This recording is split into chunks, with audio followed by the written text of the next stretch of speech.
Hey, come here. Check it out. There she is. Updated 3.5 Ecoboost. Bolted onto the back of it is all new 10-speed transmission that Ford just came out with. We're going to be testing this motor today, and we're going to be comparing it against its little brother, 2.7 twin turbo Ecoboost that I personally have on my truck. And then we're going to be seeing how it all stacks up against the Brute, the Brawler, the 5.0 V8. And we're going to see which one's the best and which ones we like. Let's go.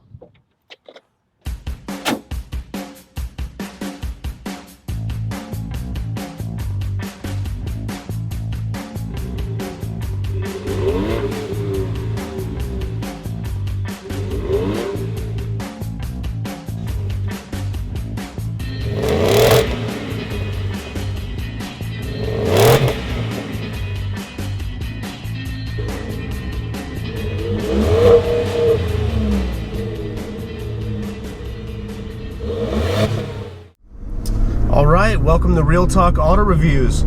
This week, we are driving trucks with motors in them! Which they all have motors in them, but these are the three motors that are the premier ones that we care about. What I'm personally driving right now is my personal truck. It has the 2.7 twin turbo Ecoboost in it.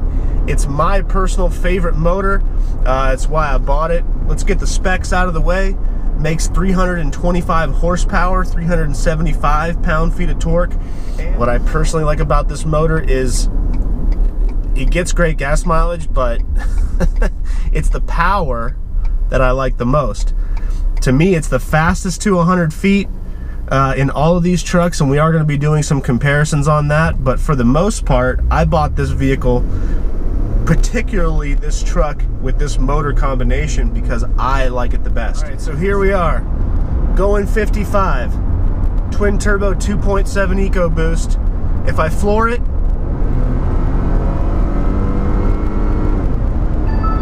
that is the reason why I like this motor. Immediate pickup, very, very little turbo lag. That's due in most part because the turbos are bolted right to the head. This motor does have a compacted graphite iron block, similar to a diesel motor, so it has very high compression, which makes for a very explosive punch when you put your hammer down. Now, if I slow down, I gotta wait for Jose. He's in the 5-liter behind me, he's a little bit slower. Oh no, the 5-liter's taking it from the 30 roll, no!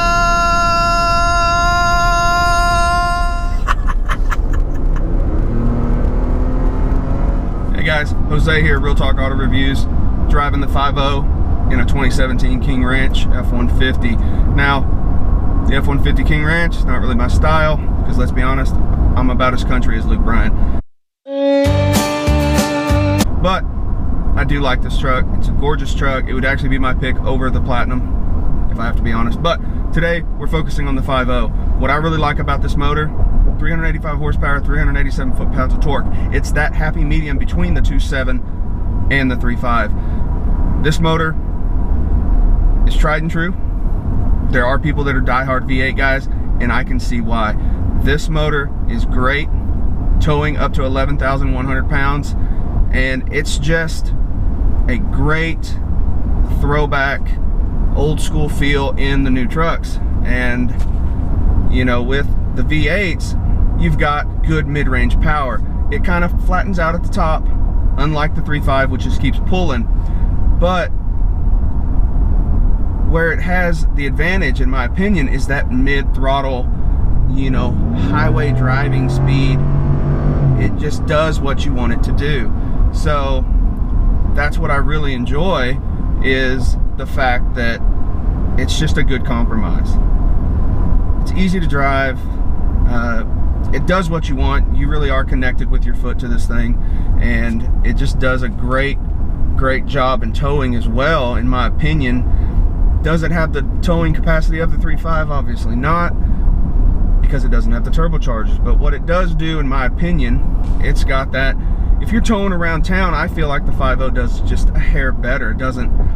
It's got the mid-range torque that you want to just kind of pull through town, you know. And so I really like this motor.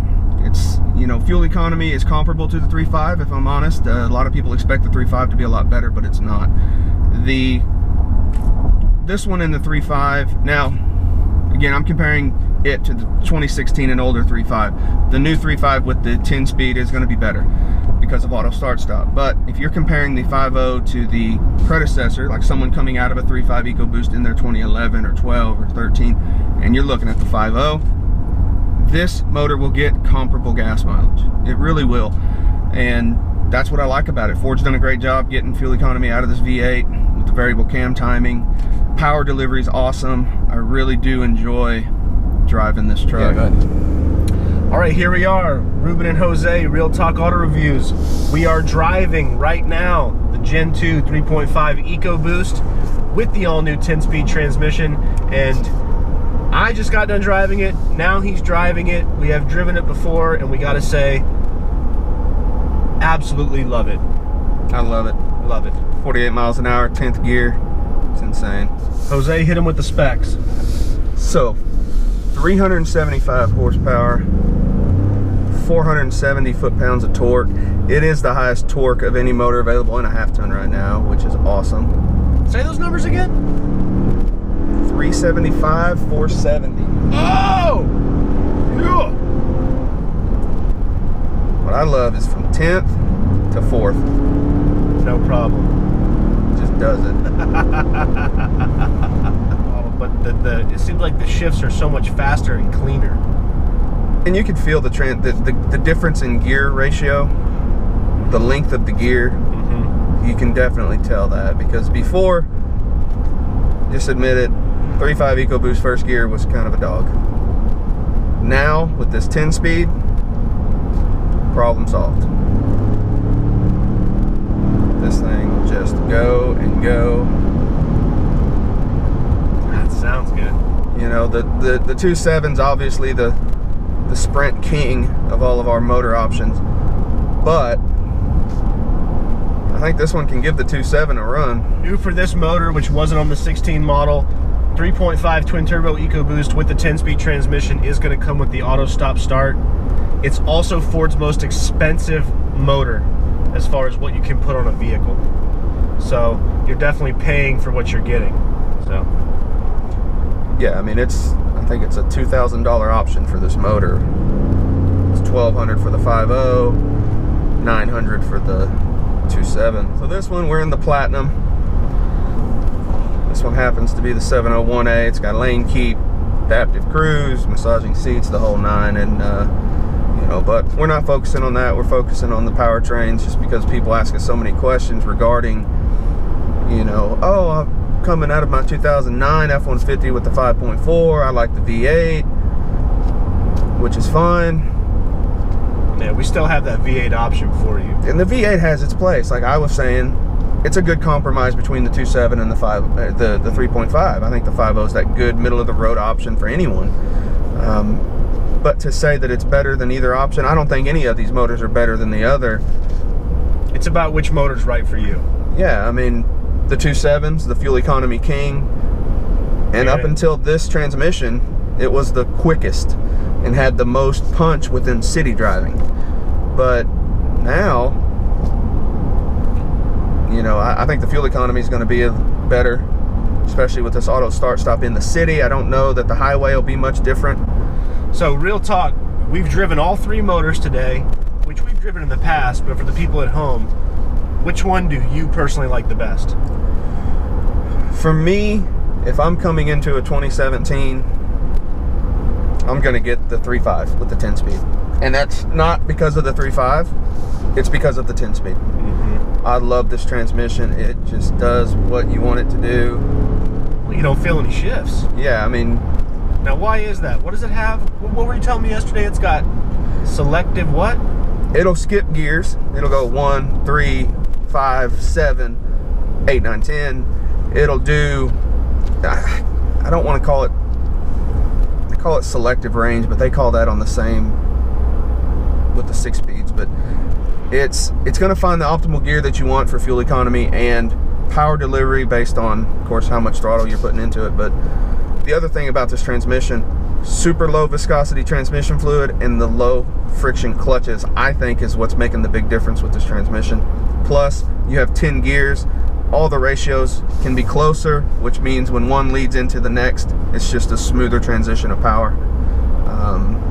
And that's also why the downshifts are so seamless. I have yet to feel it downshift. Yeah, I mean, all you feel is the pull. You feel the... I mean, you slow down, but it's not like you can feel a positive downshift. You just feel it pulling.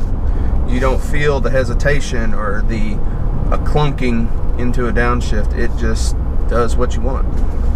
I gotta stick. My personal opinion, I like all three motors. I think they all have their each unique characteristics. The 3.5 with the new 10-speed is really good. It's flawless almost. The 5-liter has that beautiful sound, that 5.0 V8 noise, which is the biggest selling point for me in that truck, along with the power and, you know, no turbo lag. But I'm gonna stick with the 2.7. It's my personal favorite. I like it the best. I bought it. I purchased it. Do I wish it came with the 10-speed? Without a doubt. That would be the ultimate combination for me. But I don't tow a lot. I'm really more into power. The gas mileage is good for me. I'm not really a gas mileage person. I don't care. I mean, I want to get decent gas mileage, but that's not why I buy vehicles. I buy them for the power. And with that said, I like the 2.7 the best. And I feel bad leaving out the 5.0 because it's a great motor too.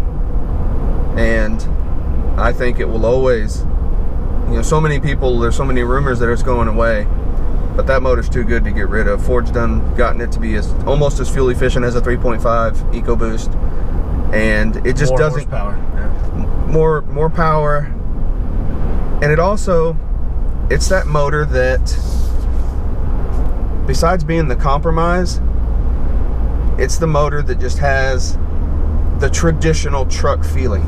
Yeah. The EcoBoost does not feel normal to a long-time truck owner. The 5.0 is going to have that V8 noise. It's going to feel a little bit heavier. It just has a more solid feeling when you're driving the truck. The 2.7 is real light. 5.0 has a little bit heavy steering feel. I think that's because of the weight of the motor when you put it in the vehicle. But it's just got that noise, that V8 noise, and they're all reliable motors. 5.0 is probably the most reliable. It's hard to pick a favorite, but if I did, mine's the 3.5, Ruben's the 2.7. But there's still a lot of people faithful to the 5.0. They got to have the V8, and there's nothing wrong with that. Real talk. Real talk.